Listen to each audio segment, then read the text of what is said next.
Well, I think you may be able to say the NCAA track and field world really is getting out of control.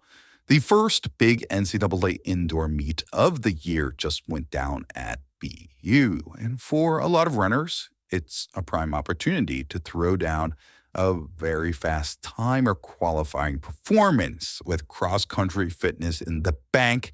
And these races are usually absolutely loaded, with almost all of the top distance runners from cross country coming together for one meet. Last year, we saw something epic with Park Balby breaking 15 in the 5K, running 14:56 in Grand Blancs, going near 13 flat in the 5,000 meter distance with a 13:03 clocking, two NCAA 5K records in one meet. But this year, we saw records get rewritten, and it's not just how these performances pushed NCAA running to a new frontier, but how it's getting to a point where it's not too far away from professional athletics.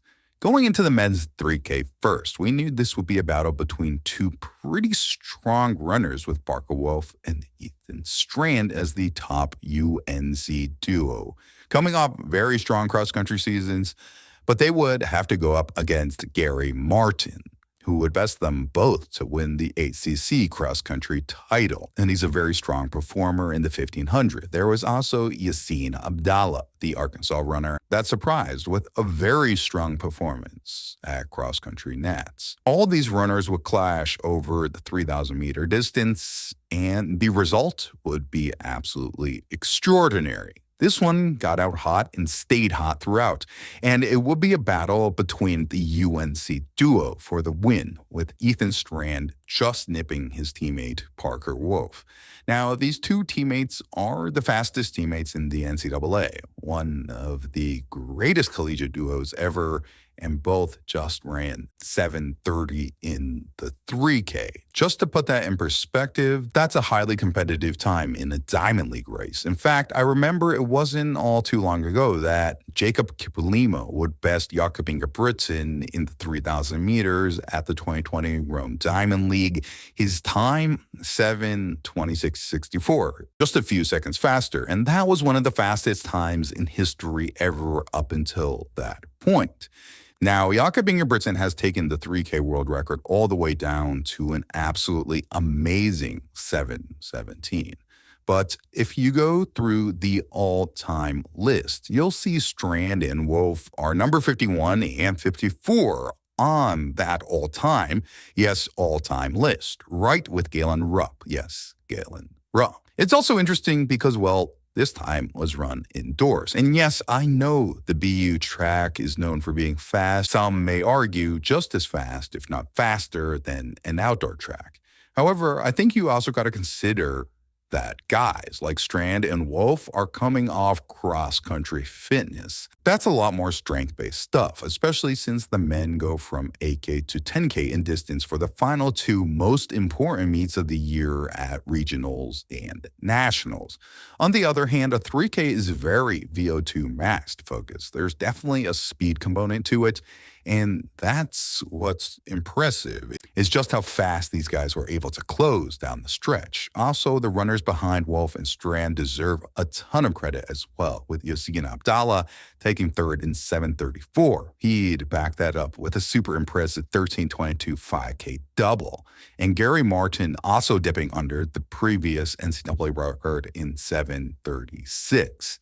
What a race, and honestly, given this all happened for the 3K, it definitely set things up for some great races to follow. And speaking of which, the 3K men's record wasn't the only record set that day, as facing a tall order of taking down Valby's 14:56 mark from last year at BU and 14:52 indoor 5K record from last year, the top runners from the 2024 NCAA cross-country season did just that. As just like in cross-country, it would be Doris Lemngole and Hilda Olemomoi. The two SEC runners have dueled each other for much of the cross-country season, and they'd go head-to-head again in this race as a rematch, this time on the indoor track, of what happened at cross-country nationals, as the Alabama runner would win it again with Olemomoi right there as well. Lemngole would run the NCAA indoor collegiate record over the 5K, as her time would just go under Valby's indoor collegiate record, and Olemomoi would be just shy of the mark.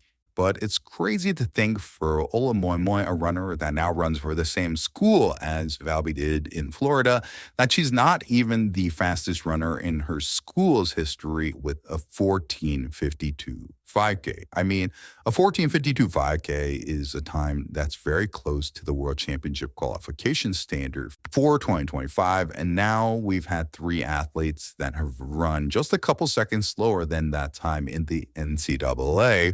You also got to wonder, although Valby has went pro and she's likely making good progress with New Balance, how she would have stacked up against this year's collegiate field if she hypothetically was running this season.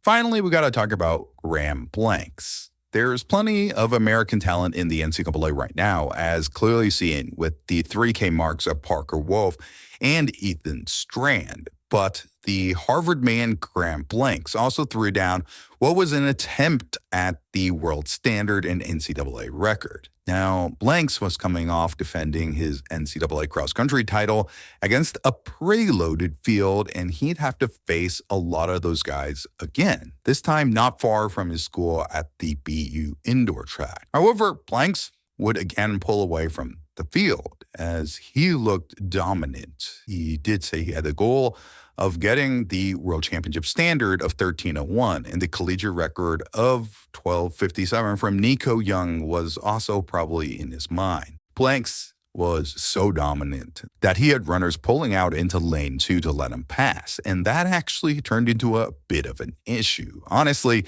that's part of the chaos of indoor track races over longer distances. It's easier to get lapped, and it's easy to say someone should have done this or that when watching, but when you're really actually running that pace and hurting at that pace, it's not the easiest to know what to do all the time. Anyways, Blanks would dip under 13 minutes, and this was an improvement of his amazing 13:03 mark from last season at the same meet. And a sub 13-minute 5K is really something that is, again, like the 14:52 5K for the woman or the 7:33K for the men, something that really shows that NCAA Track and Field is really getting insane. Athletes are getting faster, and it's truly impressive to watch. To kind of cap things off in some way, I guess Blanks would go pro with New Balance after this meet, and this would be his final race in the Harvard uniform, ending it all in Boston, but also staying in Boston with the New Balance crew. That's made some big additions this year with Parker Valby and now Graham Blanks. Really can't wait to see how he continues to develop after an epic ending to his collegiate career. Overall, NCAA athletics is moving in a direction where we're starting to see some absolutely world-class performances from runners. And it's honestly something that makes you wonder just how competitive NCAA running can get, and if it can be something that can even rival professional running in the future. Right now, collegiate athletics is really producing some world-class results, and it's something that's awesome to see. It's always been a pipeline for developing some remarkable athletes, but I don't think it's ever been quite this epic, or I guess you could even say out of control. If you enjoy athletics coverage like this, be sure to hit that subscribe button. I'll see you in the next one.